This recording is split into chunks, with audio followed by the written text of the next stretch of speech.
बच्चों welcome to the platform of differential classes. तो बेटा आरएम बैच के बायोलॉजी वाले पोर्शन में लाइफ प्रोसेस हम चैप्टर कर रहे थे, उसका लेक्चर 2 आपके लिए लेकर के आया हूं। बेटा स्टार्ट करते हैं आज के लेक्चर को, देखते हैं आज के लेक्चर के अंदर हम क्या क्या टॉपिक्स को कवर अप करेंगे। ठीक है बेटा, पिछले लेक्चर में मैंने आपको कैरेक्टरिस्टिक्स ऑफ लिविंग ऑर्गेनिज्म के बारे में बताया था। आज मैं आपको बताने जा रहा हूं बेटा आपका पहला life process, that is your nutrition. ठीक है, न्यूट्रिशन के अंदर भी हम क्या क्या डिस्कशन करेंगे बेटा? न्यूट्रिशन के अंदर हम डिस्कशन करेंगे बेटा आपका ऑटोट्रॉफिक न्यूट्रिशन और हेटेरोट्रॉफिक न्यूट्रिशन। इसको आज हम स्टार्ट करेंगे और न्यूट्रिशन वाले टॉपिक को आज हम क्रिस्टल क्लियर कर देंगे, आपके दिमाग में आपके माइंड में सेट कर देंगे। ठीक है बेटा, तो अपनी कॉपी किताब लेकर के, अपना एक पेन एक नोटबुक लेकर के रेडी हो जाइए और स्टार्ट करते हैं बेटा आपका पहला life process, that is your nutrition. तो बेटा डिस्कशन करते हैं न्यूट्रिशन के बारे में कि व्हाट एग्जैक्टली इज न्यूट्रिशन। ठीक है बेटा, तो चलिए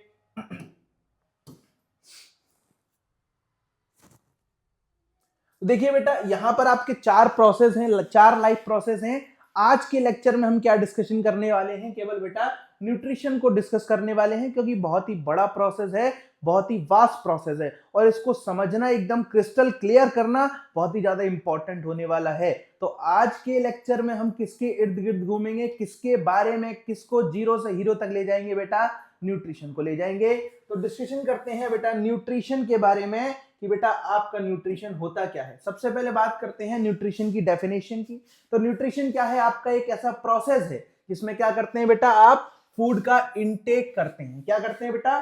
फूड का इंटेक करते हैं, यानी कि खाने को खाते हैं। ठीक है, और इंटेक ऑफ फूड को हम क्या बोलते हैं बेटा? इंजेशन बोलते हैं। क्या बोलते हैं बेटा? इंजेशन बोलते हैं। और यूटिलाइजेशन ऑफ फूड का मतलब क्या है बेटा? न्यूट्रिशन का मतलब केवल खाने को खाना नहीं है कि मैंने ये लिया और खा लिया। ठीक है, खाने को खाना नहीं है, उसका पचाना भी है, उसका यूटिलाइजेशन करना भी है। अब सर ये बताइए कि यूटिलाइजेशन होता क्या है? ठीक है बेटा, तो समझिए यूटिलाइजेशन होता क्या है। यूटिलाइजेशन का मतलब क्या है कि बेटा आपने जो खाना खाया है, ठीक है बेटा, आपने जो खाना खाया है उसके जो मॉलिक्यूल हैं, ठीक है बेटा, वो मॉलिक्यूल क्या होते हैं बेटा? आपके मैक्रो मॉलिक्यूल होते हैं। कैसे मॉलिक्यूल होते हैं बेटा? Macro molecule. मैक्रो मॉलिक्यूल का मतलब क्या है? इनका जो साइज होता है वो क्या होता है बेटा? बड़ा होता है। ठीक है, इसलिए हमारी जो बॉडी है इसको बेटा एब्जॉर्ब नहीं कर पाती है। ठीक है ना, हमारी बॉडी इसको बेटा एब्जॉर्ब नहीं कर पाती है, या फिर हम बोल सकते हैं बेटा डिफ्यूज नहीं कर पाती है। ठीक है, ठीक है, और ये आपका क्या है बेटा? कॉम्प्लेक्स मॉलिक्यूल है। ठीक है, तो बेटा यूटिलाइजेशन के प्रोसेस में क्या करते हैं बेटा? यूटिलाइजेशन के प्रोसेस में हम क्या करते हैं? इस complex large molecule of food को, नॉन डिफ्यूजिबल नॉन एब्जॉर्बेबल वाले मॉलिक्यूल को, फूड मॉलिक्यूल्स का क्या करते हैं हम बेटा? यहां पर ब्रेक डाउन करते हैं। क्या करते हैं मेरे बच्चे? ब्रेक डाउन करते हैं। किसमें ब्रेक डाउन करते हैं बेटा? यहां पर हम इसका ब्रेक डाउन कर रहे हैं किसमें बेटा? सिंपल फूड मॉलिक्यूल में। ऐसा मॉलिक्यूल जिसको हमारी बॉडी क्या कर पाए बेटा? एब्जॉर्ब कर पाए, और बेटा जिसको हमारी बॉडी क्या कर पाए? डिफ्यूज कर पाए। ठीक है, तो यहां पर आपकी जो डेफिनेशन है किसकी बेटा? न्यूट्रिशन की, कंप्लीट तब होती है जब हम इनटेक ऑफ फूड करते हैं एंड उसका यूटिलाइजेशन करते हैं। और यूटिलाइजेशन का जो बेटा प्रॉपर वर्ड है वो क्या है आपका? डाइजेशन। ठीक है बेटा, इतनी बात आपके समझ में आ गई है। ये सारी बातें अपने नोट्स के अंदर इंक्लूड कर लीजिए। ठीक है, नेक्स्ट प्रोसेस के बारे में डिस्कशन करते हैं, नेक्स्ट पीपीटी की ओर प्रोसीड करते हैं बेटा। नेक्स्ट है बेटा, यहां पर न्यूट्रिशन की डेफिनेशन मैंने तुमको बता दिया है। अब न्यूट्रिशन यानी कि बेटा न्यूट्रिशन में हम खाते क्या है? मैंने बोला इनटेक ऑफ फूड। अब फूड के अंदर हम क्या खाते हैं बेटा? हम खाते हैं न्यूट्रिएंट। तो आपके न्यूट्रिएंट क्या होगा बेटा? ये हैं आपके कंपोनेंट्स ऑफ फूड। क्या है बेटा? आपके कंपोनेंट्स ऑफ फूड। अब ये क्या क्या हो सकते हैं बेटा? आपके विटामिन्स हो सकते हैं, मिनरल्स हो सकते हैं, प्रोटीन्स हो सकते हैं, कार्बोहाइड्रेट हो सकते हैं, और आपके फैट्स हो सकते हैं। ठीक है, जैसे कि ये आपके फ्रूट्स हैं, फ्रूट्स के अंदर आपके विटामिन्स मिनरल्स पाए जाते हैं। ब्रेड है, इसके अंदर कार्बोहाइड्रेट पाया जाता है, प्रोटीन पाया जाता है, फैट्स पाए जाते हैं। ठीक है, आपकी जो वेजिटेबल्स हैं ये आपकी मिनरल रिच होती हैं, फिश जो है इसके अंदर प्रोटीन पाया जाता है, ठीक है। तो ये सारी चीज क्या है बेटा, आपके सोर्स ऑफ न्यूट्रिएंट है, और आप जिस कंपोनेंट ऑफ फूड को खाते हैं वो क्या होता है बेटा, आपका न्यूट्रिएंट होता है। इतनी कहानी आपके समझ में आ गई है बेटा। तो नेक्स्ट स्लाइड की ओर प्रोसीड करते हैं। बात करते हैं बेटा टाइप्स ऑफ न्यूट्रिएंट्स के बारे में, ठीक है। तो आपके न्यूट्रिएंट्स कितने टाइप के होते हैं बेटा, 2 टाइप के होते हैं। पहला न्यूट्रिएंट क्या है बेटा आपका, पहला न्यूट्रिएंट है आपका मैक्रोन्यूट्रिएंट। मैक्रोन्यूट्रिएंट का मतलब क्या होता है, ऐसे मॉलिक्यूल्स ऑफ फूड, ऐसे न्यूट्रिएंट जो हमारी बॉडी के अंदर बनते नहीं हैं, ठीक है, और हमारी बॉडी को बहुत ज्यादा अमाउंट में चाहिए। डेफिनेशन को एक बार रीड आउट करिए कि body needs in large amount to function optimally, यानी कि हमारी बॉडी को ऑप्टिमम फंक्शन को करने के लिए जो मैक्रोन्यूट्रिएंट होते हैं उसकी रिक्वायरमेंट क्या होती है बेटा, ज्यादा होती है, ठीक है। और इसके अंदर क्या क्या हो सकते हैं बेटा, आपके कार्बोहाइड्रेट हो सकता है, प्रोटीन हो सकता है, ठीक है बेटा, आपका फैट हो सकता है। अब ये करते क्या है बेटा, आपको एनर्जी प्रोवाइड करते हैं, ठीक है ना, और सबका अलग अलग स्पेसिफिक रोल है हमारी बॉडी के अंदर, जो अभी हम थोड़ी देर बाद डिस्कस करेंगे। इतनी कहानी समझ में आ गई बेटा। नेक्स्ट बात करते हैं, नेक्स्ट क्या होता है बेटा, माइक्रोन्यूट्रिएंट। माइक्रोन्यूट्रिएंट कैसे होते हैं, ऐसे न्यूट्रिएंट जो हमारी बॉडी को कम अमाउंट में चाहिए, यानी कि micronutrients are nutrients that are required by the body in lesser amount. किसके लिए चाहिए बेटा, कम अमाउंट में चाहिए। किस प्रोसेस को करने के लिए चाहिए, ग्रोथ एंड डेवलपमेंट को करने के लिए चाहिए। अब इसमें क्या क्या होता है बेटा, आपके विटामिन होते हैं और मिनरल्स होते हैं, और ये करते क्या है बेटा, आपकी मेटाबॉलिज्म में हेल्प करते हैं। इतनी कहानी आपके समझ में आ गई। तो हमने क्या जाना, मैक्रोन्यूट्रिएंट एंड माइक्रोन्यूट्रिएंट। मैक्रोन्यूट्रिएंट क्या होते हैं, जो कि हमारी बॉडी को ज्यादा अमाउंट में चाहिए, और माइक्रोन्यूट्रिएंट क्या होते हैं, जो हमारी बॉडी को कम अमाउंट में चाहिए। इतनी कहानी समझ में आ गई। चलिए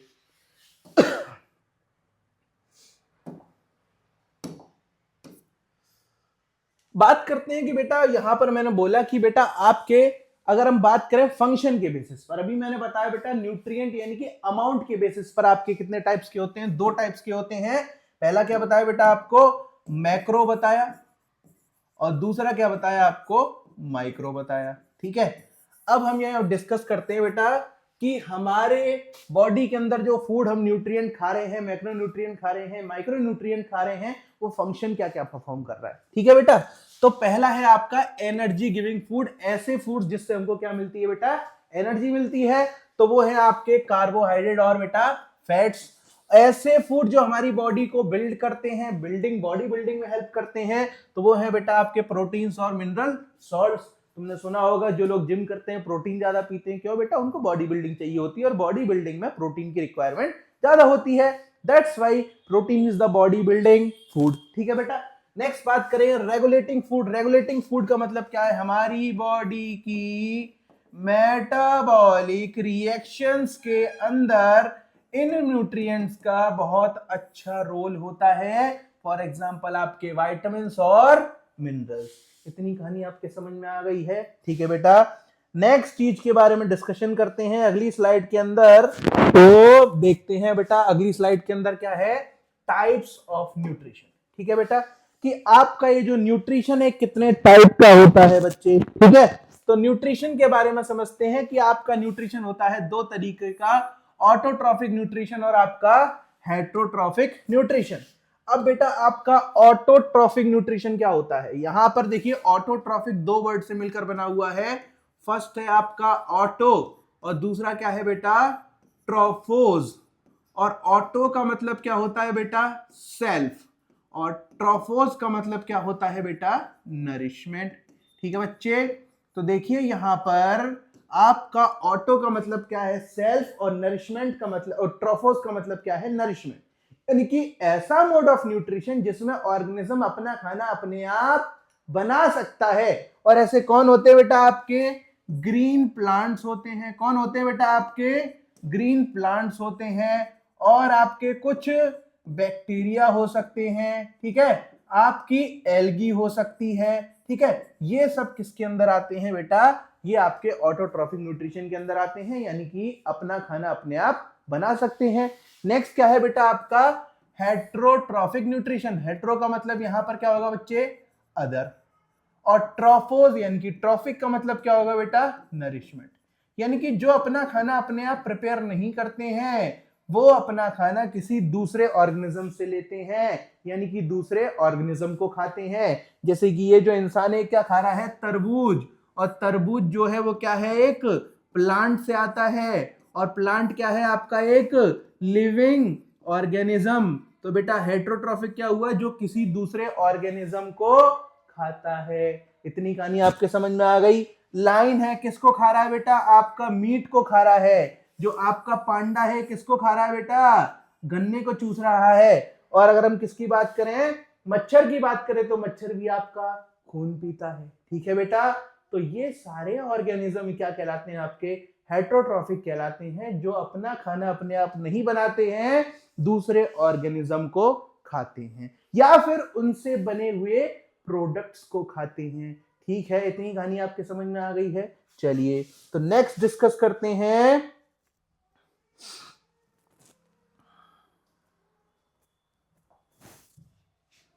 नेक्स्ट डिस्कस करते हैं बेटा डिटेल के अंदर आपका पहला type of nutrition, that is our autotrophic nutrition. ठीक है बेटा, तो ऑटोट्रॉफिक की डेफिनेशन यहां पर लिख लीजिए कि the mode of nutrition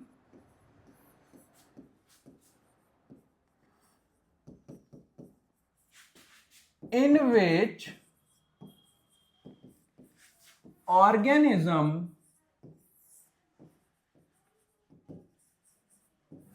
prepare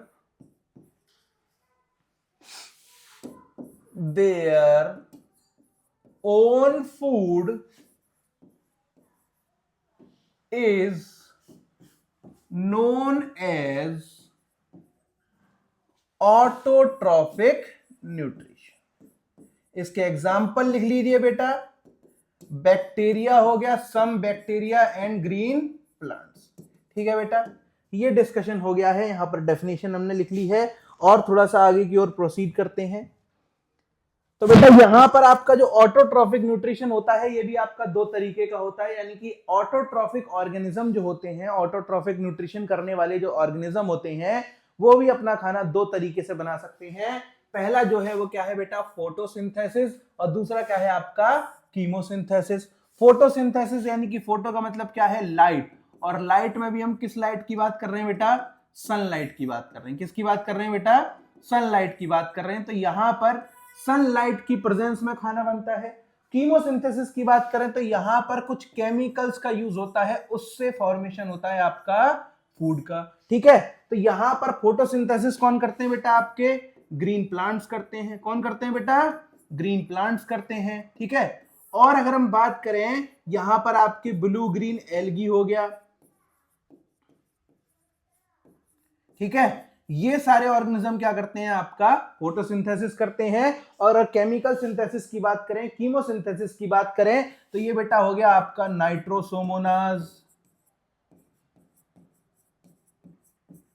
या फिर अगर हम किसकी बात करें, एजोटोबैक्टर की बात करें। ठीक है, तो ये सारे ऑर्गेनिज्म क्या करते हैं बेटा, केमिकल सिंथेसिस करते हैं, यानी कि केमिकल की प्रेजेंस में अपने खाने को बनाते हैं, कुछ केमिकल्स का यूज करके अपने फूड का प्रोसेसिंग करते हैं। ठीक है बेटा, यहां पर हमने ये डिस्कशन कर लिया। अब हमको डिस्कस कर रहा है बहुत ही ज्यादा डिटेल में फोटोसिंथेसिस के बारे में। तो बेटा फोटोसिंथेसिस को स्टार्ट करते हैं बिना किसी देरी करे हुए।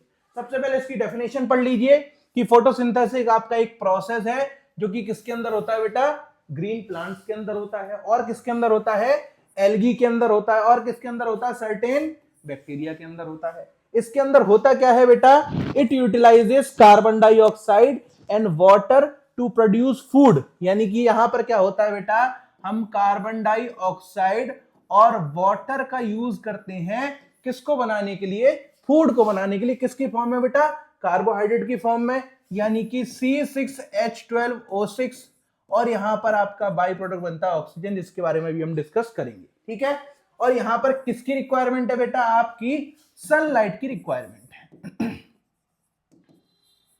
यानी कि आपका ऐसा प्रोसेस जिसके अंदर कार्बन डाइऑक्साइड और वाटर का यूज करके सनलाइट की प्रेजेंस में हम क्या कर रहे हैं बेटा, फूड की सिंथेसिस कर रहे हैं। That process is known as your photosynthesis. ठीक है बेटा, अब इसके बारे में थोड़ा सा और डिस्कस करते हैं बेटा।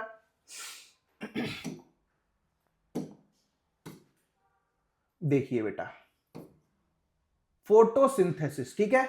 अब फोटोसिंथेसिस के बारे में डिस्कशन कर लेते हैं कि फोटोसिंथेसिस के अंदर एक्चुअली होता क्या है। ठीक है, तो यहां पर बात करते हैं फोटोसिंथेसिस के बारे में। ठीक है, तो फोटोसिंथेसिस सबसे पहले डिस्कशन करते हैं कि व्हाट एग्जैक्टली इज फोटोसिंथेसिस। ठीक है, फोटोसिंथेसिस के अंदर बात करी कि कार्बन डाइऑक्साइड और वाटर का यूज करके सनलाइट की प्रेजेंस में क्या बना रहे बेटा, हम खाना बना रहे हैं। ठीक है, तो अब फोटोसिंथेसिस की केमिकल डेफिनेशन के बारे में जानिए। क्या जानेंगे बेटा, फोटोसिंथेसिस की केमिकल डेफिनेशन के बारे में जानते हैं।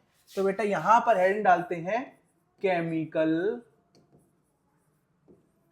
Definition of photosynthesis. ठीक है बेटा, अब यहां पर कहानी को समझने की कोशिश करिए कि फोटोसिंथेसिस में एक्चुअली हो क्या रहा है।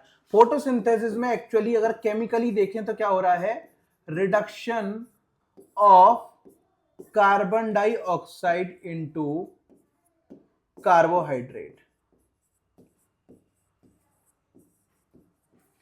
यानी कि बेटा यहां पर क्या हो रहा है, आपकी जो कार्बन डाइऑक्साइड है, क्या है बेटा, आपकी जो कार्बन डाइऑक्साइड है, इसका रिडक्शन किस में हो रहा है बेटा, आपका कार्बोहाइड्रेट में हो रहा है। लेकिन यहां पर आप कुछ चीज देखेंगे, यहां पर कोई चीज मिसिंग है। क्या मिसिंग है बेटा, कार्बन डाइऑक्साइड में आपके पास क्या है बेटा, कार्बन डाइऑक्साइड में आपके पास कार्बन है और क्या है बेटा, ऑक्सीजन है। यहां पर कार्बन यानी कि आपका ये जो कार्बोहाइड्रेट है, ग्लूकोज है, इसके पास कार्बन है और क्या है, ऑक्सीजन है और क्या है बेटा, वाटर है। ठीक है, तो फोटोसिंथेसिस के प्रोसेस में यानी कि हाइड्रोजन का जो मॉलिक्यूल है, इसकी रिक्वायरमेंट है हमको। किसकी रिक्वायरमेंट बेटा, हाइड्रोजन के मॉलिक्यूल की रिक्वायरमेंट है। तो इस रिडक्शन के प्रोसेस को करने से पहले हमको क्या चाहिए बेटा, हाइड्रोजन चाहिए। क्या चाहिए बेटा, हाइड्रोजन चाहिए। और इस हाइड्रोजन को हम कहां से लेते हैं बेटा, वाटर से लेते हैं। कहां से लेते हैं, वाटर से। यानी कि हमने क्या किया बेटा, इसमें से सबसे पहले हम इस वाटर मॉलिक्यूल से क्या निकालेंगे बेटा, हाइड्रोजन निकाल लेंगे। क्या निकाल लेंगे, हाइड्रोजन, और इसको यहां पर ला करके दे देंगे। तब आपका कार्बन डाइऑक्साइड में क्या हो पाएगा बेटा, रिडक्शन हो पाएगा। किसमें बेटा, ग्लूकोज में। इतनी कहानी समझ में आ गई। तो इसलिए यहां पर हम बेटा जब अपनी इक्वेशन लिखते हैं कि carbon dioxide plus water gives C6H12O6 plus oxygen. इतनी कहानी आपके समझ में आ गई बेटा। तो यहां पर आपसे क्वेश्चन पूछा जा सकता है कि what is the significance of water in the process of photosynthesis. तो आप बताएंगे कि सर वाटर की रिक्वायरमेंट इसलिए हुई क्योंकि बिना हाइड्रोजन मॉलिक्यूल के कार्बन डाइऑक्साइड का रिडक्शन ग्लूकोज में नहीं हो पाता है। दैट्स व्हाई हाइड्रोजन मॉलिक्यूल की उसमें रिक्वायरमेंट थी और उस हाइड्रोजन मॉलिक्यूल का एक्सट्रैक्शन हमने कहां से किया, वाटर के मॉलिक्यूल से किया है। इतनी बात अगर आपके समझ में आ रही है तो कमेंट में एक बार यस लिख दीजिए। ठीक है बेटा, इतनी कहानी आपके समझ में आ गई है कि फोटोसिंथेसिस में क्या हो रहा है, केमिकली फोटोसिंथेसिस क्या है बेटा, reduction of carbon dioxide into carbohydrate. तो बेटा इसमें वाटर की रिक्वायरमेंट क्यों हुई, क्योंकि कार्बन डाइऑक्साइड के पास हाइड्रोजन नहीं है और हमें जो मॉलिक्यूल बनाना है, जो कार्बोहाइड्रेट बनाना है, उसमें क्या है बेटा, हाइड्रोजन है। तो इस मॉलिक्यूल को पूरा करने के लिए यहां पर हाइड्रोजन हमने कहां से चुराया है बेटा, वाटर से चुराया है। इतनी कहानी आपके समझ में आ गई है। ठीक है, अब एक चीज और डिस्कशन करते हैं कि बेटा यहां पर हमको क्या क्या रॉ मटेरियल्स लग रहे हैं। क्या लग रहे हैं बेटा, क्या क्या आपके यहां पर रॉ मटेरियल्स यूज हो रहे हैं। ठीक है, तो रॉ मटेरियल के बारे में डिस्कशन करते हैं कि बेटा रॉ मटेरियल्स, रॉ मटेरियल्स बेटा पहला क्या है, कार्बन डाइऑक्साइड। कार्बन डाइऑक्साइड हम कहां से ले लेते हैं, एयर से ले लेते हैं। ठीक है, नेक्स्ट बात करें वाटर। वाटर कहां से लेता है बेटा प्लांट आपका, वाटर लेता है आपका सॉइल से। कहां से बेटा, सॉइल से। नेक्स्ट बात करते हैं कि बेटा ये प्रोसेस होता कैसे है, with the help of sunlight. और सनलाइट कहां से आती है बेटा, आपकी सन से आती है। और आप जानते हैं sun is the ultimate source of energy. इतनी कहानी आपके समझ में आ गई बच्चे, ठीक है। और इस सनलाइट को ट्रैप करने की जो कैपेबिलिटी होती है वो किसके अंदर? क्लोरोफिल के अंदर होती है। किसके अंदर होती है बेटा? क्लोरोफिल के अंदर। इतनी कहानी समझ में आ गई। और जो क्लोरोफिल होता क्या है? क्लोरोफिल आपका एक ग्रीन पिगमेंट होता है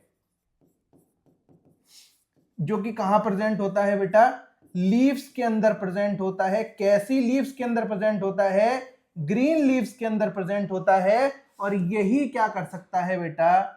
ट्रैपिंग ऑफ सनलाइट कर सकता है। क्या कर सकता है बेटा? ट्रैपिंग ऑफ सनलाइट, ठीक है। अब इस चीज को थोड़ा सा और समझते हैं, ठीक है।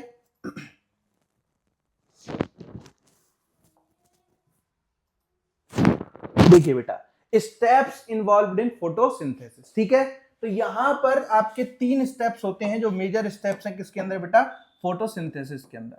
आपका जो पहला स्टेप है, ठीक है बेटा, यहां पर अगर मैं बात करूं कि कार्बन डाइऑक्साइड का मैं क्या कर रहा हूं बेटा? रिडक्शन कर रहा हूं C6H12O6 में, ठीक है बेटा। तो यहां पर ये जो कार्बन डाइऑक्साइड है, कार्बन और ऑक्सीजन, यहां पर हाइड्रोजन बेटा नहीं है। तो इस हाइड्रोजन को हमने कहां से लिया? वाटर से, ठीक है। तो इस वाटर को हमको क्या करना पड़ेगा? इस वाटर को हमको ब्रेक करना पड़ेगा। क्या करना पड़ेगा? ब्रेक करना पड़ेगा। और इसमें से क्या निकालना पड़ेगा? H+ आयन निकालना पड़ेगा। और इस H+ आयन को निकालने के लिए हमको किसकी रिक्वायरमेंट हुई बच्चे? हमको रिक्वायरमेंट हुई आपकी सनलाइट की। किसकी बेटा? सनलाइट। और इस सनलाइट को जो ट्रैप करने की जो पावर है, इस सनलाइट को ट्रैप करने की जो पावर है वो किसके अंदर है बेटा? क्लोरोफिल के अंदर है। किसके अंदर है बेटा? क्लोरोफिल के अंदर। अब सबसे पहले यहां पर स्टेप्स की बात करी है, तो सबसे पहला स्टेप क्या होगा बेटा आपका? Trapping of sunlight. क्या होगा बेटा? Trapping of sunlight.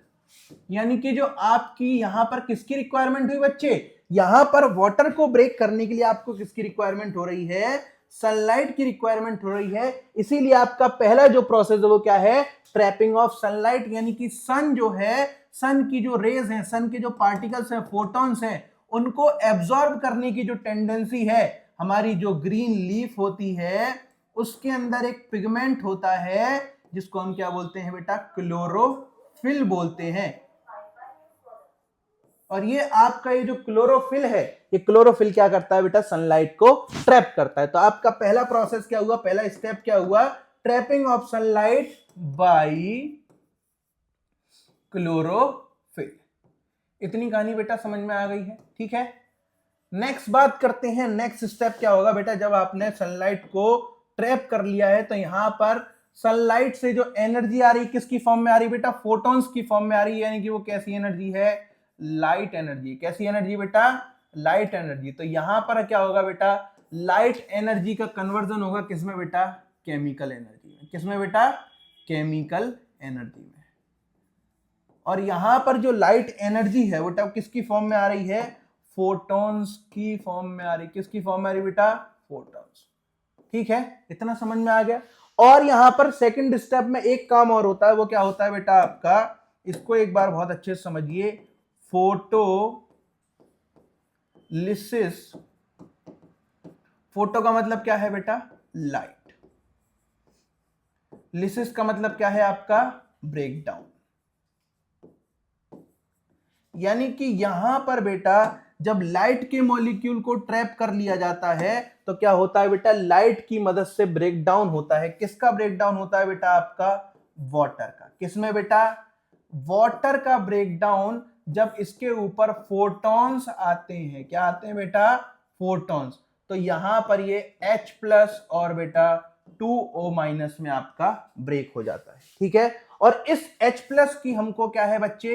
इस H+ की हमको रिक्वायरमेंट है। जब ये H+ हमको मिल जाता है तो हमारा बेटा तीसरा स्टेप यहां पर हो जाता है। वो क्या होता है बेटा? Reduction of carbon dioxide into carbohydrate. और कार्बोहाइड्रेट की कौन सी फॉर्म बेटा? यहां पर glucose, that is your 6C6H12O6। ये क्या है आपका? 6 मॉलिक्यूल आपका कंपाउंड है। इतनी कहानी आपकी समझ में आ गई है। यहां पर नेक्स्ट चीज के बारे में और डिस्कशन करते हैं, बहुत ही ज्यादा इंपॉर्टेंट होने वाली है आपके लिए बच्चे। यहां पर क्या इंपॉर्टेंट चीज है बेटा? इंपॉर्टेंट चीज ये है कि trapping of sunlight. Trapping of sunlight कब हो रहा है बेटा? दिन में हो रहा है, सूरज की रोशनी में हो रहा है।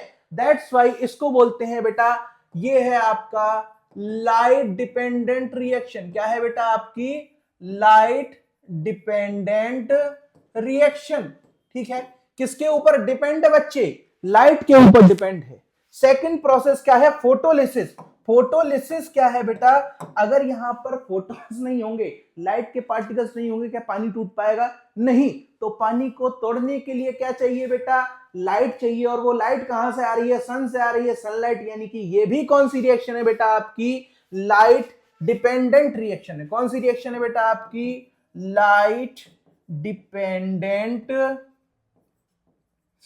रिएक्शन है, या फिर आप इसको लाइट रिएक्शन भी बोल लेते हैं। और लाइट रिएक्शन कब होती है बेटा? आपकी दिन में होती है। कब होती है बेटा? दिन में होती है। इतनी कहानी आपके समझ में आ गई है। ठीक है, नेक्स्ट बात करें, reduction of carbon dioxide into carbohydrate. यहां पर बेटा सनलाइट की कोई रिक्वायरमेंट नहीं है। दैट्स वाई ये रिएक्शन कब होती है बेटा? नाइट में होती है। और इसको हम किसके नाम से जाते हैं?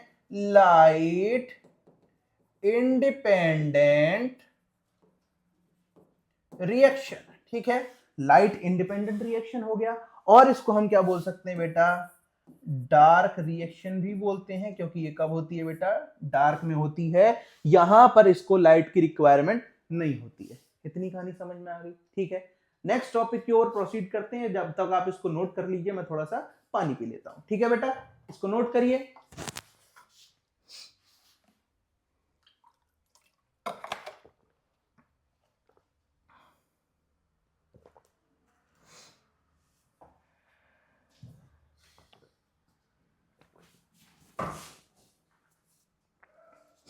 बच्चे अब यहां पर समझते हैं, यानी कि फोटोसिंथेसिस को केमिकली टेक्निकली हमने डिस्कस कर लिया है। ठीक है, बट यहां पर देखिए कि फोटोसिंथेसिस के प्रोसेस के अंदर गैसियस एक्सचेंज हुआ था। कैसे गैसियस एक्सचेंज हुआ था बेटा? एक बार मैं आपको लिख करके बता देता हूं कि कार्बन डाइऑक्साइड के कितने मॉलिक्यूल? 6 मॉलिक्यूल। एक बार इसको दोबारा से बताते हैं। Carbon dioxide plus water gives C6H12O6 plus oxygen. ठीक है बेटा, अब बेटा यहां पर आप देखिए ये इक्वेशन आपकी बैलेंस नहीं है, तो इसको बैलेंस करने के लिए यहां पर बेटा 6H2O कर देते हैं और आपका यहां पर 6O2 करते हैं। अब यहां पर दोनों left hand side and right hand side आपका दोनों क्या हो गया है? बैलेंस हो गया है। ठीक है, अब यहां पर लिख लीजिए आपका सनलाइट, और यहां हो गया आपका क्लोरोफिल। अब यहां पर बेटा समझिए कि यहां पर फोटोसिंथेसिस के प्रोसेस के अंदर बहुत बड़ा मेजर रोल है दो इंपॉर्टेंट गैसेस का। First is your carbon dioxide, second is your oxygen. ठीक है बेटा, तो यहां पर ऑक्सीजन को क्या किया जा रहा है बेटा? इनटेक किया जा रहा है। क्या किया जाता है बेटा? इनटेक। सॉरी बेटा, कार्बन डाइऑक्साइड को क्या किया जाता है? इनटेक किया जाता है। ठीक है, और इस कार्बन डाइऑक्साइड का इनटेक कहां से होता है बेटा? From environment.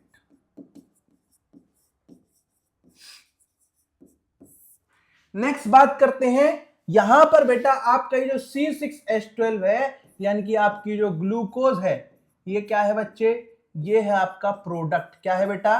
प्रोडक्ट। और आपका ये जो प्रोडक्ट होता है बहुत ही ज्यादा काम का होता है, यानी कि इससे क्या होगा बेटा? इससे आपका वर्क होगा। वर्क किसकी फॉर्म में होगा बेटा? रेस्पिरेशन की फॉर्म में होगा, प्लांट के मेटाबॉलिक रिएक्शन में होगा। ठीक है, अब ये जो ऑक्सीजन है, ऑक्सीजन का यहां पर कोई काम नहीं होता है, इसीलिए आपका ऑक्सीजन क्या है? बाई प्रोडक्ट है। क्या है बेटा? By product. और इस बाई प्रोडक्ट को क्या कर देते हैं बेटा? हम इल्यूट आउट कर देते हैं। क्या करते थे बेटा? इल्यूट आउट कर देते हैं, यानी कि इसको बाहर निकाल देते हैं प्लांट। ठीक है बेटा, अब यहां पर कहानी को समझिए, यानी कि बेटा एक्चुअल में यहां पर गैसियस एक्सचेंज जो आपकी हेडिंग लिखी हुई है, कार्बन डाइऑक्साइड को लिया जा रहा है और ऑक्सीजन को क्या किया जा रहा है? छोड़ा जा रहा है। Intake of carbon dioxide and release of carbon oxygen. ठीक है, यानी कि यहां पर क्या हो गया बेटा? आपका इनटेक हुआ और यहां पर क्या हो रहा है बेटा, आपका रिलीज हो रहा है। ठीक है, तो इस प्रोसेस को हमको समझना है कि प्लांट कैसे कार्बन डाइऑक्साइड को ले पाता है और ऑक्सीजन को छोड़ पाता है during the process of photosynthesis. ठीक है बेटा, तो इसको डिस्कशन कर लेते हैं।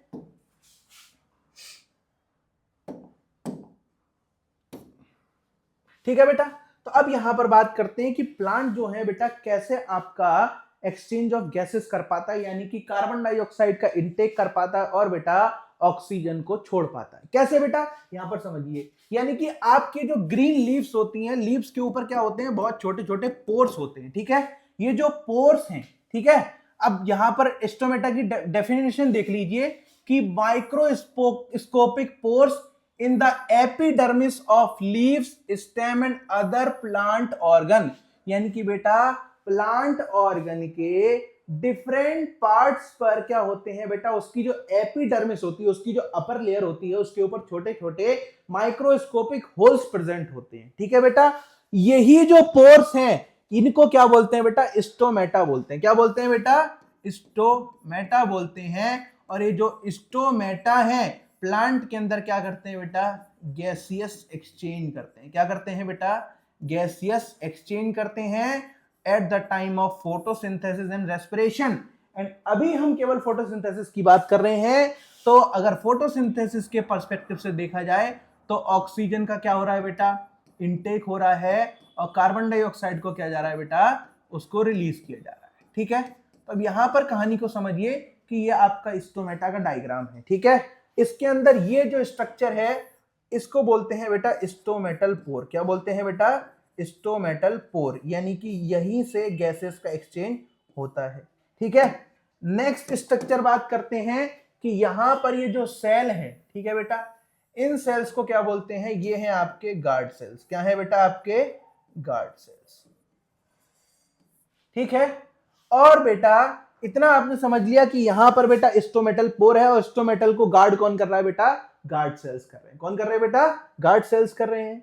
अब होता क्या है बेटा, गैसेस का एक्सचेंज होता कैसे, आपके जो गार्ड सेल्स हैं, गार्ड सेल्स की जो बेटा मेम्ब्रेन है, यानी कि गार्ड सेल है, सेल की जो सेल मेम्ब्रेन है, देखो बेटा ये जो ब्लैक कलर से मैं यहां पर आपको शो करके दिखा रहा हूं, ये जो आपकी मेम्ब्रेन है इसको क्या बोलते हैं बेटा, ये है आपकी प्लाज्मा मेम्ब्रेन।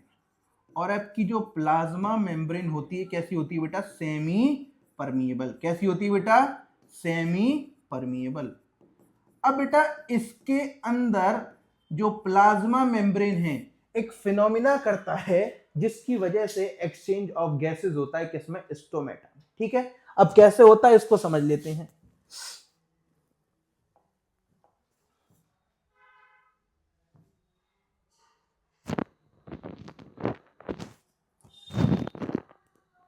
देखिए बेटा, अब यहां पर इसको डिस्कशन करते हैं कि बेटा आपका जो स्टोमेटा, दो कंडीशन है। एक कंडीशन क्या है, स्टोमेटा आपकी ओपन है, एक कंडीशन क्या है, स्टोमेटा क्लोज है। अब यहां पर इसको समझ लेते हैं कि बेटा स्टोमेटा खुलने और बंद होने का रीजन क्या है, कैसे खुलती है। ठीक है, तो एक आपने छोटी क्लासेस में पढ़ा होगा एक प्रोसेस के बारे में, दैट इज योर ऑस्मोसिस। ठीक है बेटा, ऑस्मोसिस क्या होता है,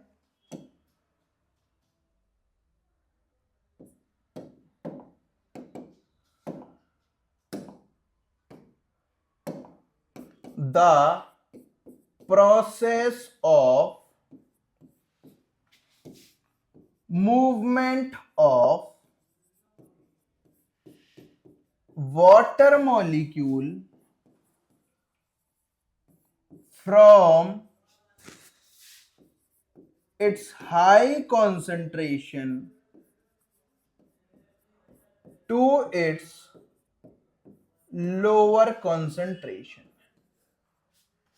और वाटर का मॉलिक्यूल कहां से बेटा, हायर कॉन्सेंट, वाटर मॉलिक्यूल्स का मूवमेंट कहां से बेटा, हायर कॉन्सेंट्रेशन से लोअर कॉन्सेंट्रेशन की तरफ। किससे बेटा, थ्रू सेमी परमिएबल मेम्ब्रेन। इतनी कहानी समझ में आ गई बेटा। और मैंने आपको बताया जो आपके गार्ड सेल्स हैं, गार्ड सेल्स कैसे होते हैं बेटा, सेमी परमिएबल होते हैं, यानी कि इसकी जो प्लाज्मा मेम्ब्रेन है ये कैसी होती है बच्चे, इसकी जो प्लाज्मा मेम्ब्रेन होती है कैसी होती है आपकी, सेमी परमिएबल। ठीक है, तो यहां पर इस चीज को समझ लीजिए कि आपका ये जो स्टोमेटा है, स्टोमेटा के जो गार्ड सेल्स हैं, गार्ड सेल्स की जो मेम्ब्रेन है वो कैसी है बेटा, सेमी परमिएबल है। और एक फिनोमिना होता है जिसमें क्या होता है बेटा, वाटर मॉलिक्यूल्स का मूवमेंट होता है from its higher concentration to its lower concentration. अब पहली कंडीशन को समझते हैं कि मान लीजिए यहां पर वाटर के मॉलिक्यूल, किसके बेटा, वाटर के मॉलिक्यूल स्टोमेट जो गार्ड सेल्स हैं, गार्ड सेल्स के बाहर इसका कॉन्सेंट्रेशन क्या है, ज्यादा है, और गार्ड सेल्स के अंदर इसका कॉन्सेंट्रेशन क्या है, कम है। ठीक है बेटा, और हमने क्या बोला बेटा, हायर कॉन्सेंट्रेशन से लोअर कॉन्सेंट्रेशन की तरफ। तो हायर कॉन्सेंट्रेशन कहां है बेटा, सेल के बाहर। तो सेल के बाहर है तो बेटा यहां पर फिनोमेना लगेगा कौन सा बेटा, आपका ऑस्मोसिस।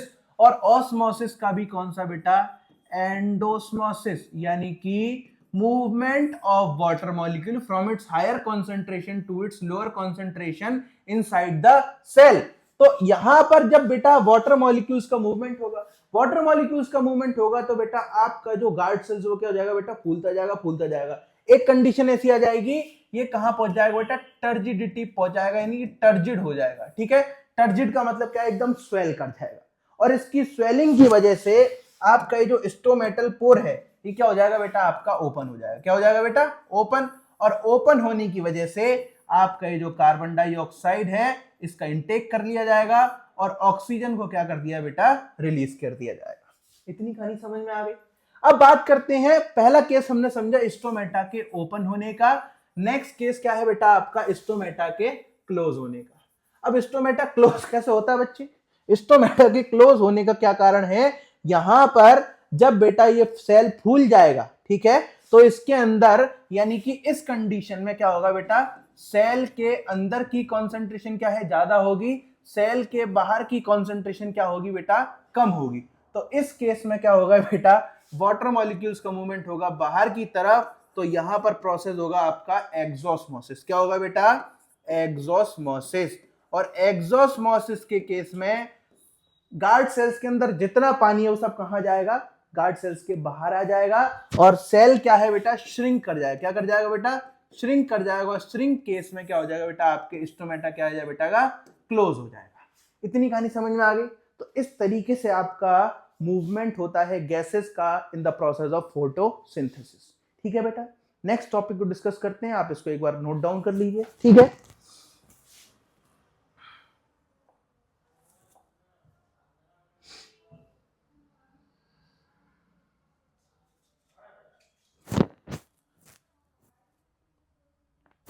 चलिए बेटा, तो आपका नेक्स्ट टॉपिक होने वाला है photosynthesis in xeric plants. What are xeric plants, xeric plants होते हैं बेटा आपके डेजर्ट प्लांट्स। कौन से प्लांट बेटा, डेजर्ट प्लांट्स, यानी कि ऐसे प्लांट जो कहां पाए जाते हैं, डेजर्ट के अंदर पाए जाते हैं। ठीक है, तो बेटा इनके अंदर जो फोटोसिंथेसिस होती है थोड़ी डिफरेंट तरीके की होती है। ठीक है, क्यों बेटा, क्योंकि इनके पास क्या है बेटा, पानी की कमी है। क्या है बेटा, पानी की कमी। तो पानी की कमी को, यानी कि पानी की कमी है, और उसमें भी अगर वाटर का लॉस हो जाए, क्योंकि बेटा गैसियस एक्सचेंज में क्या हो रहा है, फोटोसिंथेसिस होगा तो गैसियस एक्सचेंज होगा, गैसियस एक्सचेंज होगा तो एंडोस्मोसिस एक्सोस्मोसिस होगा, और एक्सोस्मोसिस हुआ तो सेल का पूरा पानी बाहर निकल जाएगा। और बेटा ये तो डेजर्ट वाला प्लांट है, इसके पास तो पानी की कमी है, इसको तो पानी को बचा करके रखना पड़ेगा। तो इसको पानी को बचाने के लिए इसने अपने फोटोसिंथेसिस का जो तरीका है उसको क्या कर दिया, थोड़ा सा बदल दिया। दैट्स वाई हमने यहां पर डेफिनेशन लिख रखी है, हेडिंग लिख रखी है, photosynthesis in xeric plants. Xeric plants are nothing but these are your desert plants which are found in the desert area। ठीक है, तो बेटा डेजर्ट प्लांट्स होते हैं उसके अंदर वाटर का लॉस ना हो, इसलिए उनके पास एक मॉडिफिकेशन होता है, उनके शरीर के ऊपर कांटे होते हैं, उनकी जो लीव्स होती हैं, उनकी जो स्टेम होती हैं, अपने आप को मॉडिफाई कर लेती हैं, किसमें बेटा, कांटों में। और ये जो कांटे हैं ये क्या करते हैं, वाटर लॉस से इसको प्रिवेंट करते हैं। ठीक है, तो फोटोसिंथेसिस पे इसका क्या असर है बेटा, देखिए नॉर्मल फोटोसिंथेसिस के अंदर जनरली क्या हो रहा था कि दिन के अंदर क्या हो रहा था बेटा, एब्जॉर्प्शन ऑफ सनलाइट हो रहा था, और वाटर मॉलिक्यूल्स का क्या हो रहा था बेटा, आपका वाटर मॉलिक्यूल्स का ब्रेकडाउन हो रहा था। ठीक है, तो बेटा एब्जॉर्प्शन ऑफ सनलाइट होगा तो बेटा वहां पर स्टोमेटा खुलेंगे बंद होंगे, क्योंकि दिन में यानी कि आपके जो नॉर्मल फोटोसिंथेटिक प्लांट है वो क्या कर रहे हैं, दिन में कार्बन डाइऑक्साइड को इनटेक कर रहे हैं, और अगर दिन में कार्बन डाइऑक्साइड को इनटेक करेंगे, ऑक्सीजन को छोड़ेंगे, तो स्टोमेटा खुलेगा और बंद होगा। और बेटा एक बार खुला बंद हुआ तो इनके अंदर का जो सारा पानी सब बाहर निकल जाएगा, क्योंकि बेटा यहां पर टेम्परेचर बहुत ज्यादा होता है, टेम्परेचर बहुत ज्यादा की वजह से इवेपोरेशन होता है, और बायोलॉजिकली इवेपोरेशन को समझा जाए तो प्लांट्स के अंदर क्या होगा बेटा, ट्रांसपिरेशन। क्या होगा बेटा, ट्रांसपिरेशन। और ट्रांसपिरेशन को एक बार समझ लेते हैं कि ट्रांसपिरेशन का मतलब क्या है, the loss of water from the aerial parts of the plant. Plant के जो एरियल पार्ट्स हैं वहां से पानी का लॉस होना, क्यों बेटा, ड्यू टू टेम्परेचर। टेम्परेचर का मतलब क्या है बेटा आपका यहां पर इवेपोरेशन। तो इस चीज को प्रिवेंट करने के लिए, ठीक है, इस चीज को प्रिवेंट करने के लिए आपके जो फोटोसिंथेटिक प्लांट होते हैं वो दिन में अपने स्टोमेटा क्या करते हैं बेटा, क्लोज रखते हैं, यानी कि दिन के टाइम में अपने स्टोमेटा को नहीं खोलते हैं, क्योंकि अगर स्टोमेटा खुला तो इनके साथ हो जाएगा बेटा मोई मोई, ठीक है। तो मोई मोई से बचने के लिए, यानी कि फोटोसिंथेसिस के प्रोसेस के अंदर स्टोमेटा इनके रात दिन में क्या है बेटा, बंद रहते हैं। क्यों बंद रहते हैं, क्योंकि बेटा इनका पानी लॉस ना हो जाए। तो भाई इसके अंदर फोटोसिंथेसिस होता कैसे, कि सर आपने बोला कि भाई ये फोटो अपने जो स्टोमेटा उनको बंद रखते हैं, ठीक है बेटा। तो इसके स्टोमेटा कब खुलते हैं बेटा, रात में खुलते हैं। कब खुलते हैं बेटा, रात में स्टोमेटा खुलते हैं और क्या करते हैं, ऑक्सीजन का इनटेक करते हैं, ठीक है, और उस ऑक्सीजन को स्टोर कर लेते हैं। क्या कर लेते हैं बेटा, उस ऑक्सीजन को स्टोर कर लेते हैं, एक इंटरमोडिएट मॉलिक्यूल बना लेते हैं। क्या बना लेते हैं बेटा, इंटरमीडिएट मॉलिक्यूल बना लेते हैं, ठीक है। और वो इंटरमीडिएट मॉलिक्यूल क्या है बेटा, malic acid, that is your C7H6O5, ठीक है। और जैसे ही दिन में इसको क्या मिलती है, सनलाइट मिलती है, और दिन में क्या कर लेते हैं, इसका कन्वर्जन कर लेते हैं बेटा C6H12O6 में, ठीक है। तो बेटा आपके जो फोटोसिंथेटिक प्लांट है, यानी कि आपका डिजर्ट प्लांट है, डिजर्ट के अंदर जो फोटोसिंथेसिस हो रही है थोड़ी सी स्लाइटली डिफरेंट हो रही थी, क्योंकि यहां पर गैसेस का जो एक्सचेंज है थोड़ा सा वाइस वर्सा है as compare to normal photosynthesis in normal plants, ठीक है। तो यहां पर डेजर्ट प्लांट्स के अंदर आपको ये बात याद रखनी है कि ये बेटा नाइट में इनके स्टोमेटा खुलते हैं। क्यों खुलते हैं, तो बेटा ट्रांसपिरेशन ना हो जाए, ठीक है। दिन में टेम्परेचर रहेगा तो ट्रांसपिरेशन हो जाएगा, पानी सारा लॉस हो जाएगा, वैसे ही वहां पे पानी की कमी होती है, ठीक है बेटा। तो इनका बेटा स्टोमेटा जो है बेटा वो दिन में बंद रहता है। क्यों बेटा, पानी के लॉस को बचाने के लिए, ठीक है बेटा। किससे बचने के लिए, ट्रांसपायरेशन से बचने के लिए, पानी से, पानी को बचाने के लिए। सेव वाटर सेव लाइफ, इनका वही वाला फंडा है, ठीक है बेटा। आप भी पानी को बचाइए, ठीक है बेटा। वाटर हमारी लाइफ के लिए बहुत ही ज्यादा इंपॉर्टेंट है, आप भी पानी को बचाइए और आप भी कुछ ऐसा करिए फोटोसिंथेटिक प्लांट की वजह से जिससे हमारा कंट्रीब्यूशन हो वाटर को बचाने के लिए, ठीक है बेटा। तो इतना आपको समझ में आ गया है फोटोसिंथेटिक इन डेजर्ट प्लांट्स के बारे में। यहां तक आपको समझ में आ गया है तो आप एक बार कमेंट में ओके लिख दीजिए, ठीक है बेटा। चलिए नेक्स्ट टॉपिक को डिस्कस कर लेते हैं यहां पर। तो बेटा यहां पर आपका जो ऑटोट्रॉफिक न्यूट्रिशन है वो क्या हो गया बेटा, खत्म हो गया। क्या हो गया बेटा, ऑटोट्रॉफिक न्यूट्रिशन आपका यहां पर फिनिश हो गया है। नेक्स्ट न्यूट्रिशन इज योर बेटा हेट्रोट्रॉफिक न्यूट्रिशन, ठीक है। तो मैंने आपको पहले ही बताया था कि हेट्रोट्रॉफिक न्यूट्रिशन क्या होता है बेटा, ऐसा मोड ऑफ न्यूट्रिशन, यानी कि यहां पर लिख लेंगे the mode of nutrition in which organism take their food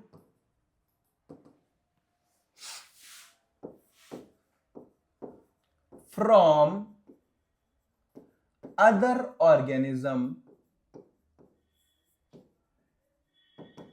इतनी कहानी आपके समझ में आ गई बेटा। तो हेट्रोट्रॉफिक न्यूट्रिशन का मतलब क्या है, ऐसा मोड ऑफ न्यूट्रिशन जिसके अंदर ऑर्गेनिज्म अपना खाना दूसरे ऑर्गेनिज्म से लेता है या उसको खाता है, ठीक है, तो ये हो गया आपका हेटरोट्रॉफिक न्यूट्रिशन। इसके एग्जाम्पल बेटा क्या होंगे, आपके एनिमल्स होते हैं, बैक्टीरिया हो सकते हैं, फंगस हो सकता है, ठीक है, तो इसके एग्जाम्पल, इसकी बहुत बड़ी लंबी लिस्ट बन जाएगी, ठीक है, इतना समझ गए। तो हेटरोट्रॉफिक न्यूट्रिशन के बारे में एक बार अच्छे से डिस्कशन कर लेते हैं।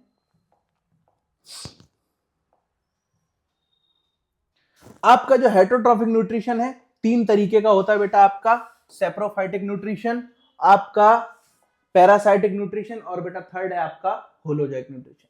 अब आपका पहला जो आपका न्यूट्रिशन है वो क्या है बेटा, आपका सेप्रोफाइटिक न्यूट्रिशन। बहुत ही इंटरेस्टिंग न्यूट्रिशन है बेटा। सेप्रोफाइटिक न्यूट्रिशन क्या है बेटा, ऐसा mode of nutrition, the mode of nutrition in which an organism obtain their food from dead and decay matter.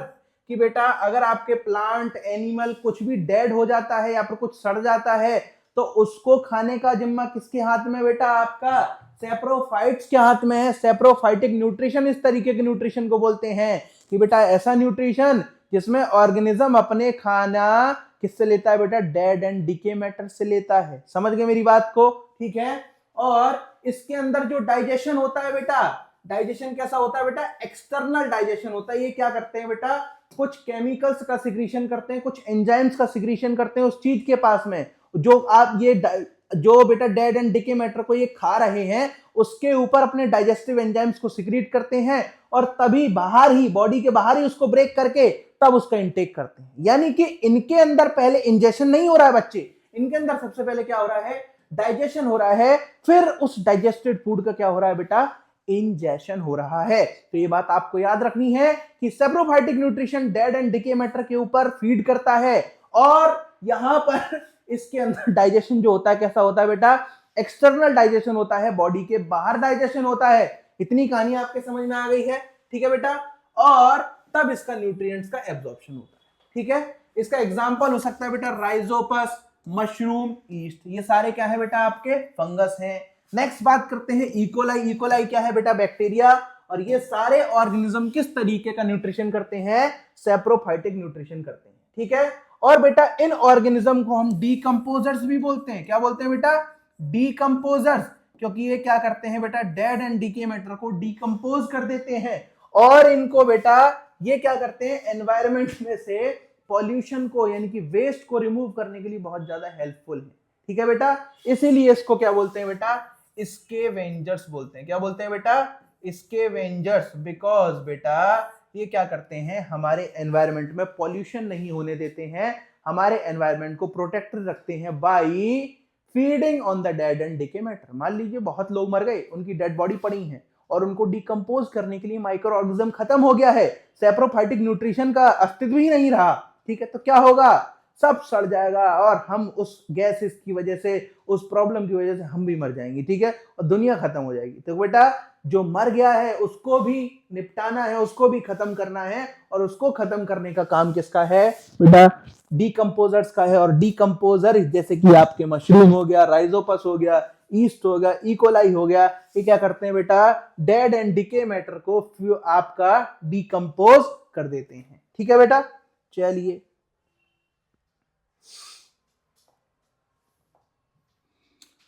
Next क्या है बेटा, देखिए यहां पर एग्जांपल है कि जब भी हम देखते हैं कि कोई डॉग है बेचारा मर गया है, RIP डॉग भाई, ठीक है, तो डॉग भाई जो है ये मर गए हैं, ठीक है।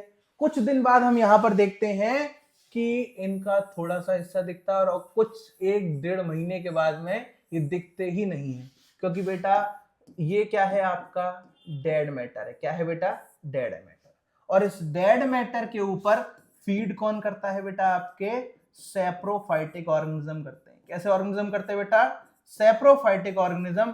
और इस डेड एंड डीके मैटर को क्या कर देते हैं बेटा, डीकंपोज कर देते हैं, इसको खा जाते हैं और ये हमारे एनवायरनमेंट के लिए बहुत अच्छा रोल प्ले करते हैं, यानी कि इस वेस्ट को रिमूव आउट करने में बहुत अच्छा रोल है इनका, ठीक है बेटा। इतनी कहानी समझ में आ गई है, तो चलिए नेक्स्ट स्लाइड के ऊपर प्रोसीड करते हैं। नेक्स्ट मोड ऑफ न्यूट्रिशन क्या होने वाला है मेरे बच्चे, पैरासाइटिक न्यूट्रिशन। क्या होगा बेटा, पैरासाइटिक न्यूट्रिशन। तो पैरासाइटिक न्यूट्रिशन कैसा है, the mode of nutrition in which organism obtain their food from another organism without killing them.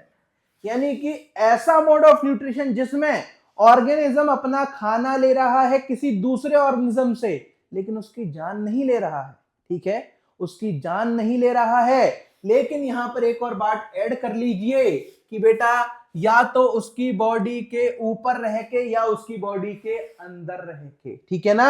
यानी कि the mode of nutrition in which organism obtain their food from another organism without killing them and by reciting, यानी कि उसकी body के ऊपर या उसकी body के अंदर रह करके, ठीक है।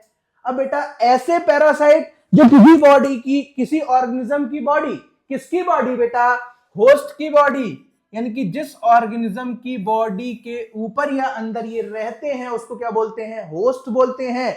और वो बेटा जिसकी बॉडी के अंदर रहते हैं वो क्या होते हैं, होस्ट होते हैं। और ये क्या है बेटा, गेस्ट। यहां पर रिलेशनशिप चल रहा है, होस्ट एंड गेस्ट का रिलेशनशिप, ठीक है। तो बेटा यहां पर ये होस्ट का यूज करते हैं, होस्ट की बॉडी के अंदर या उसके ऊपर रह करके खाना खाते हैं, ठीक है। क्या खाते हैं, खून चूस लेंगे, ठीक है, और क्या करेंगे बेटा, न्यूट्रिशन ले लेंगे, ठीक है। तो अगर हम बात करें आपका जो पैरासाइट्स है वो दो तरीके का होता है बेटा। आपका फर्स्ट है बेटा आपका एंडो पैरासाइट, यहां लिख देते हैं, यहां नहीं दिखेगा बेटा, थोड़ा सा जगह बनाते हैं, यहां लिख देते हैं, ठीक है, एंडो पैरासाइट। नेक्स्ट है आपका एक्टो पैरासाइट।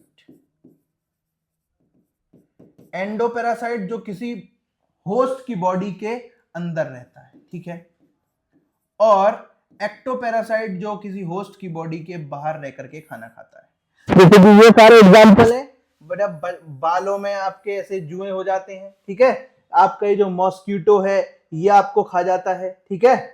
और अगर हम किसकी बात करें बेटा, लीक की बात करें जो ब्लड को सक करता है, ठीक है बेटा, तो ये सारे ऑर्गेनिज्म क्या है, एक्टोपैरासाइट हैं। अगर एंडोपैरासाइट की बात करें तो बेटा जो काव होती है उसके मिड गट के अंदर बैक्टीरिया पाया जाता है जिसको बोलते हैं मिथेनोजन। क्या है बेटा, मिथेनोजन। तो आपका ये जो मिथेनोजन होता है ये किसका एग्जांपल है बेटा, एंडोपैरासाइट का, जो किसी ऑर्गेनिज्म की बॉडी के अंदर, ऑर्गेनिज्म क्या है, होस्ट है, उस होस्ट की बॉडी के अंदर रह करके खाना खा रहा है बिना उसको जान से मारे, लेकिन उसको नुकसान पहुंचा रहा है बेटा, ठीक है।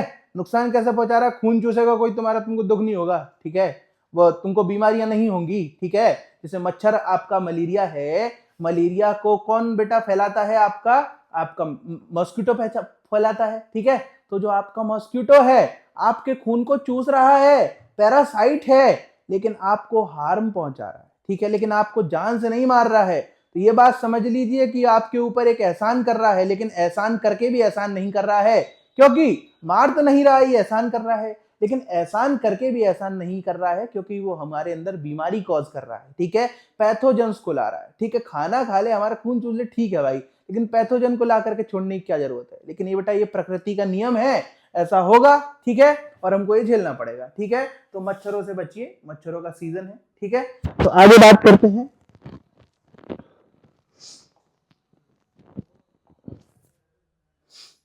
देखिए बेटा यहाँ पर नेक्स्ट एग्जांपल है आपका किसका बेटा, प्लांट्स के अंदर। ये प्लांट पैरासाइट है, प्लांट पैरासाइट ये होता है बेटा अमरबेल, ठीक है,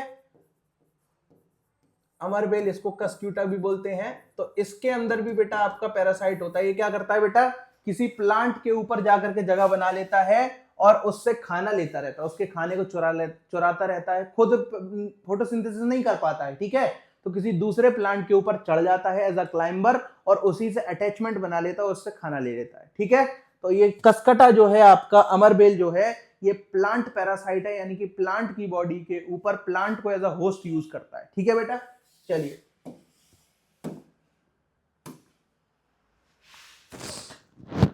बेटा लास्ट टाइप ऑफ न्यूट्रिशन है आपका होलोजोइक न्यूट्रिशन, यानी कि 3 न्यूट्रिशन होते हैं आपका, पैरासाइटिक, सेप्रोफाइटिक और होलोजोइक न्यूट्रिशन।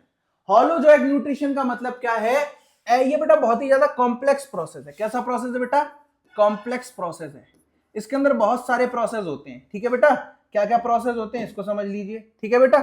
तो ये बहुत ही ज्यादा कॉम्प्लेक्स प्रोसेस है। इसके अंदर होता क्या है बेटा, यहां पर आपका इंजेशन होता है। क्या होता है बेटा, इंजेशन। इंजेशन का मतलब क्या, सबसे पहले क्या करेंगे, आप खाने को खाएंगे, ठीक है, और उस खाने को खाने के बाद में उसके जो कॉम्प्लेक्स मॉलिक्यूल उसका करेंगे, डाइजेशन करेंगे, यानी कि उसको ब्रेक करेंगे, और फिर उसको क्या करेंगे बेटा, एब्जॉर्ब करेंगे, और फिर उसका एसिमिलेशन करेंगे। एसिमिलेशन का मतलब क्या है कि बेटा जो आपने डाइजेस्ट करके एब्जॉर्ब किया है उसको अलग अलग काम में यूज करेंगे, ग्रोथ एंड डेवलपमेंट में यूज करेंगे, रेस्पिरेशन में यूज करेंगे, दौड़ने भागने में यूज करेंगे। ठीक है बेटा, तो यहां पर समझते हैं इसको डिटेल में कि होलोजोइक न्यूट्रिशन ह्यूमन के अंदर कैसे होता है। ठीक है बेटा, यहां पर सबसे पहले इस एनिमेशन को आप देखिए कि यहां पर सबसे पहले क्या हो रहा है बेटा, इंजेक्शन हो रहा है, खाने को खाया जा रहा है, स्टमक और स्मॉल इंटेस्टाइन के अंदर खाने का डाइजेशन हो रहा है, फिर उसके बाद में उसका एब्जॉर्प्शन हो रहा है, एब्जॉर्प्शन के बाद में बॉडी के अंदर जाकर के इसका एसिमिलेशन हो रहा है, इसका ग्रोथ हो रहा है, इसका डेवलपमेंट हो रहा है, ये नाच रहा है, किसकी वजह से, इस फूड की वजह से, क्योंकि इसने खाना खाया, उसको पचाया, उसका एब्जॉर्प्शन किया, उसका एसिमिलेशन करने के बाद में उसका यूज किया। ठीक है बेटा, और जो नहीं पचा उसको बॉडी के बाहर निकाल दिया, किसकी फॉर्म में बेटा, फीकल मैटर की फॉर्म में। किसकी फॉर्म में बेटा, फीकल मैटर की फॉर्म में। इतनी कहानी समझ में आ गई है। तो होलोजोइक न्यूट्रिशन को आगे की ओर प्रोसीड करते हैं। इसके एग्जांपल लिख लीजिए बेटा। यूनिसेलुलर ऑर्गेनिज्म के अंदर अगर हम बात करें अमीबा, पैरामीशियम, और अगर हम मल्टीसेलुलर ऑर्गेनिज्म के अंदर बात करें बहुत सारे एनिमल्स इसके अंदर हो सकता है, कैट, डॉग, ह्यूमन बीइंग। ठीक है, तो यहां पर यूनिसेलुलर और मल्टीसेलुलर में एग्जांपल लिख लीजिए बच्चे। मल्टीसेलुलर में तो बहुत सारे एग्जांपल हो जाएंगे बेटे। मल्टीसेलुलर में लिखो बेटा, ह्यूमन हो गया तुम्हारा, काउ, कैट, डॉग, और लिखते रहना जितने आ जाए। ठीक है, चलिए नेक्स्ट बात करते हैं क्या है, इस देखते हैं बेटा नेक्स्ट स्लाइड में। Steps in holozoic nutrition. देखिए मैंने भी आपको बताया कि आपके स्टेप्स होते हैं किसमें, होलोजोइक न्यूट्रिशन में।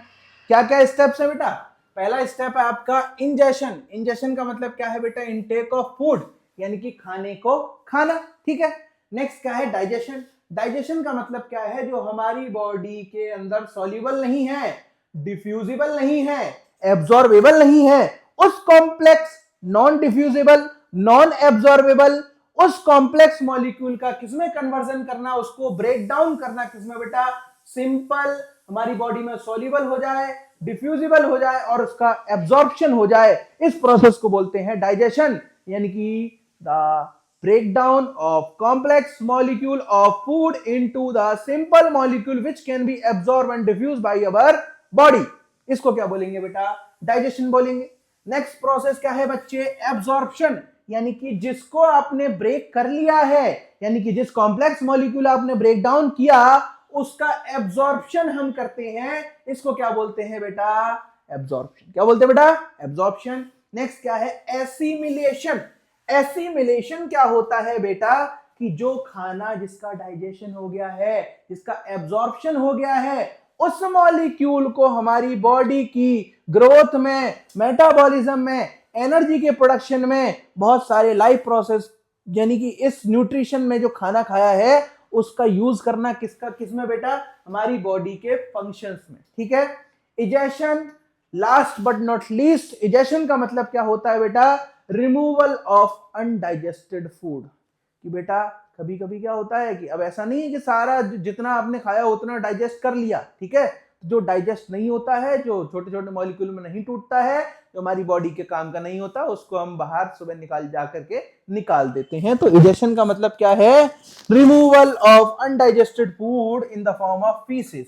फीसेस का मतलब क्या है बेटा, पूप, पॉटी। ठीक है, तो यहां पर आपके होलोजोइक न्यूट्रिशन के अंदर 5 प्रोसेस होते हैं, 5 स्टेप्स होते हैं, ingestion, digestion, absorption, assimilation and egestion.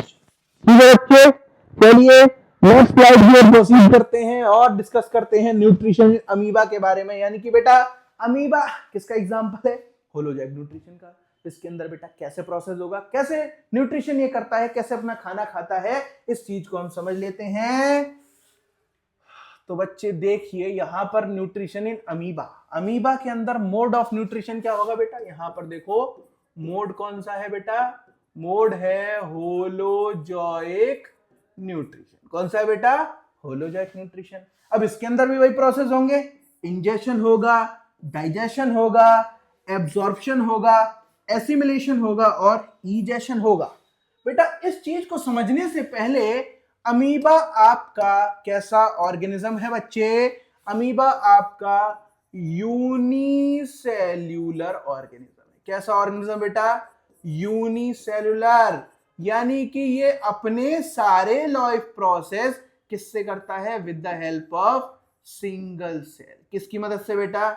एक सिंगल सेल ऑर्गेनिज्म की लाइफ को परसिस्ट कर रहा है और nutrition, respiration, transportation, excretion, ingestion सब इससे हो रहा है। ठीक है बेटा, बहुत ही इंपॉर्टेंट है। तो बेटा यहां पर ऑर्गेनिज्म कैसा है? यूनिसेलुलर। और अगर सेल टाइप की बात करें तो कौन सा ऑर्गेनिज्म बेटा? प्रोकैरियोटिक। प्रोकैरियोटिक है, यूकैरियोटिक है बेटा? बताइए, कमेंट में बताइए कि आपका ये जो ऑर्गेनिज्म है कैसा है बेटा? प्रोकैरियोटिक है या यूकैरियोटिक है? ये मैं आपको नहीं बताऊंगा, ये आप बताएंगे कमेंट में कि दिस ऑर्गेनिज्म इज यूकैरियोटिक और प्रोकैरियोटिक। ठीक है, चलिए नेक्स्ट बात करते हैं कि बेटा आपका ये जो अमीबा है, ठीक है, अमीबा की बात करते हैं। सबसे पहले क्या होगा बेटा? इंजेशन होगा। क्या होगा बेटा? इंजेशन। इंजेशन के प्रोसेस को करने के लिए बेटा इसके अंदर कोई मुंह तो है नहीं खाने के लिए, ठीक है, तो इस खाने को खाने के लिए सबसे पहले क्या करेगा? मुंह बनाएगा। ठीक है, और मुंह बनाने के लिए ये किसका यूज करेगा बेटा? अपनी सेल मेम्ब्रेन का यूज करेगा। और सेल मेम्ब्रेन को क्या करेगा बेटा? एक्सटेंड करेगा। क्या करेगा बेटा? एक्सटेंड करेगा, यानी कि extension of cell membrane. Cell membrane को एक्सटेंड करने के बाद में किसका फॉर्मेशन करेगा बेटा? स्यूडोपोडिया। स्यूडो का मतलब क्या है बेटा? फॉल्स, और पोडिया का मतलब क्या होता है बेटा? फीट। तो किसका फॉर्मेशन करेगा? फॉल्स फीट, यानी कि स्यूडोपोडिया का फॉर्मेशन करेगा। ठीक है, और स्यूडोपोडिया का फॉर्मेशन करने के बाद में इस फूड को क्या करेगा? कैप्चर करेगा। कैप्चर करेगा मतलब एनगल्फ करेगा। क्या करेगा बेटा? एनगल्फ। और ये जब ये फूड के पास पहुंच जाता है, फूड के चारों तरफ इस तरीके से घेरा बना लेता है और फूड को क्या कर लेता है? कैप्चर कर लेता है। ठीक है, कैप्चर करने के बाद में by the process of diffusion ये क्या करता है? इस फूड मॉलिक्यूल को अपनी बॉडी के अंदर इनटेक कर लेता है, यानी कि यहां पर आपका इंजेक्शन का प्रोसेस क्या होता है बेटा? खत्म होता है। ठीक है, और ये जो फूड है कहां चला जाता है बेटा? इसके फूड वैक्यूल के अंदर चला जाता है। कहां चला जाता है बेटा? फूड वैक्यूल के अंदर चला जाता है। और फूड वैक्यूल के अंदर ये क्या करता है बेटा? इस फूड का डाइजेशन करता है। क्या करता है बेटा? डाइजेशन। और आपका ये जो डाइजेस्टेड फूड है क्या है बेटा?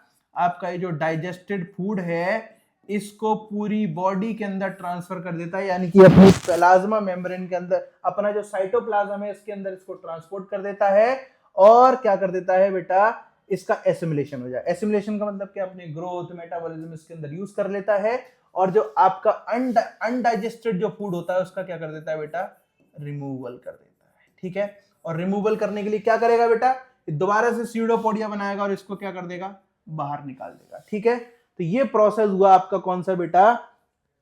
Nutrition in amoeba. ठीक है, अब बात करते हैं, एक प्रोसेस है आपका फेगोसाइटोसिस। फेगोसाइटोसिस का मतलब क्या है कि बेटा इसने फूड को इंजेस्ट करने के लिए अपनी प्लाज्मा मेम्ब्रेन को क्या किया बेटा? एक्सटेंड किया। ठीक है ना, यानी कि यहां पर इसने अपनी प्लाज्मा मेम्ब्रेन के अंदर क्या किया बेटा? एक्सटेंशन किया। और किसका फॉर्मेशन किया? स्यूडोपोडिया का। और उस स्यूडोपोडिया से क्या किया? एनगल्फ किया फूड के बहुत बड़े बड़े मॉलिक्यूल्स को। इस प्रोसेस को क्या बोलते हैं बेटा? फेगोसाइटोसिस बोलते हैं। क्या बोलते हैं बेटा? फेगोसाइटोसिस बोलते हैं। इतनी कहानी आपके समझ में आ गई है? ठीक है बेटा, इतनी कहानी आपके समझ में अगर आ गई है तो आप कमेंट में एक बार ओके लिख दीजिए। क्या लिखेंगे बेटा? ओके। ठीक है बच्चे, चलिए नेक्स्ट के बारे में बात करते हैं। नेक्स्ट न्यूट्रिशन है बेटा आपका यही सेम है, इसको एक बार पढ़ लीजिएगा। नेक्स्ट बात करते हैं न्यूट्रिशन इन पैरामीशियम। पैरामीशियम भी आपका एक यूनिसेलुलर ऑर्गेनिज्म होता है। ठीक है, इसके अंदर बेटा कैसा प्रोसेस होता है? अब इसके अंदर बेटा इसको स्यूडोपोडिया बनाने की जरूरत नहीं है, इसके पास स्पेशलाइज्ड ऑर्गन्स हैं। क्या है बेटा? Oral groove. ओरल ग्रूव क्या है बेटा? ये काम करता है किसकी तरह बेटा? माउथ की तरह। किसकी तरह बेटा? तो इसमें क्या करेगा बेटा? ये इंजेक्शन करेगा, यानी कि ओरल ग्रूव से क्या करेगा? इंजेक्शन करेगा। फूड वैक्यूल के अंदर क्या करेगा बेटा? फूड की प्रोसेसिंग करेगा, यानी कि उसका एब्जॉर्प्शन करेगा। एब्जॉर्प्शन करने के बाद में एसिमिलेशन होगा, और जो फूड नहीं पचेगा यानी कि अनडाइजेस्टेड फूड को इस एनल पोर से, ठीक है, एनल पोर से क्या कर देगा? आउट कर देगा। क्या कर देगा बेटा? आउट कर देगा। ये स्ट्रक्चर है किसका बेटा? पैरामीशियम का। और ये न्यूट्रिशन है किसका? पैरामीशियम का। इसके पास बेटा ये हेयर लाइक स्ट्रक्चर होते हैं, सीलिया, जो कि क्या करते हैं? इसके अंदर इसके मूवमेंट में हेल्प करते हैं, यानी कि फूड मॉलिक्यूल जहां पड़ा हुआ है उसको मूव करा करा करके वहां पर लाने का काम किसका होता है बेटा? सीलिया का होता है। किसका होता है बेटा? सीलिया का। इतनी कहानी समझ में आ गई बेटा? ठीक है, तो नेक्स्ट प्रोसीड करते हैं बच्चे। नेक्स्ट है बेटा न्यूट्रिशन इन ह्यूमन बीइंग। ठीक है, न्यूट्रिशन इन ह्यूमन बीइंग बेटा हम अगले लेक्चर में कंप्लीट करेंगे। आज के लिए बेटा हम इतना ही रखते हैं, ठीक है, क्योंकि लेक्चर बहुत ही ज्यादा बड़ा हो रहा है, आपको केमिस्ट्री की भी क्लास करनी होगी। ठीक है बेटा, तो आज के लेक्चर में हमने क्या क्या अंडरस्टैंड किया बेटा? ऑटोट्रॉफिक न्यूट्रिशन समझा, और सेप्रोफाइटिक न्यूट्रिशन समझा, पैरासाइटिक न्यूट्रिशन समझा, और होलोजोइक न्यूट्रिशन के बारे में समझा, न्यूट्रिशन इन अमीबा समझा, न्यूट्रिशन इन पैरामीशियम समझा, और बेटा फोटोसिंथेसिस को समझा। अगर आपके मन में कोई भी डाउट आता है, कोई भी क्वेश्चन आता है, कमेंट में एक बार पिन कर दीजिए और हम इस डाउट को डिस्कस करेंगे अगले लेक्चर के अंदर। ठीक है बेटा, तो आज के लिए मैं आपसे विदा लेता हूं और आशा करता हूं कि आपको सब कुछ समझ में आ गया होगा। और बेटा अगर कोई भी प्रॉब्लम नहीं समझ में आई है, कोई भी प्रॉब्लम लगी है, तो एक बार हमसे डिस्कस करिए, हमारे इंस्टाग्राम पे हमसे जुड़िए। ठीक है, और बेटा टेलीग्राम पर भी जुड़िए और हमसे बात कर सकते हैं आप अच्छे से, और अपनी प्रॉब्लम्स का डिस्कशन करते हैं, क्योंकि बेटा हम आपके लिए यहाँ पर खड़े हैं। आपको बेटा यहाँ से एग्जाम सेंटर तक तैयार करके ले जाने, ऐसे नहीं बेटा एग्जाम सेंटर पर ले जाके छोड़ दिया, हम तुमको फुल्ली तरीके से आपका माइंड सेटअप, आपका फिजिकल सेटअप, एक तरीके से आपको पूरा सेटअप करके, आपके अंदर सब कुछ इंस्टॉल करके आपको वहां उनको सौंप के आएंगे। ठीक है बेटा, तो विदा लेते हैं। Thank you and have a nice day.